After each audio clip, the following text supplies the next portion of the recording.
Në zbatim të planit të masave për lokalizimin dhe kapjen e shtetasve në kërkim, bazuar dhe në informacionet e siguruara nga inteligjenca policore, specialistët për përhetimin e krimeve të Komisariatit të Policisë Shkodër, në bashkëpunim me shërbimet e forcës së posaçme Shqiponia dhe specialistët e sektorit për përhetimin e krimeve të rënda, kanë lokalizuar, kapur dhe ndaluar shtetasin, me inicialet AK, 31 vjeç, banues në Shkodër, i shpadhur në kërkim për veprat penale, plagosja e lehtë me dashje kryer në bashkëpunim, kanosja kryer në bashkëpunim dhe mbajtja pa leje e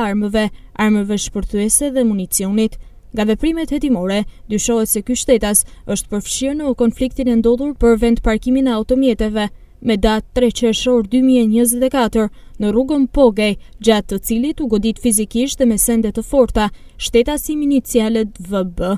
Vijon puna për kapjen e shtetasit me inicialet SH, 27 vjeç. Materialet procedurale i kaluan prokurorisë pranë gjykatës së shkallës së parë të jurisdiksionit të përgjithshëm Shkodër për veprime të mëtejshme.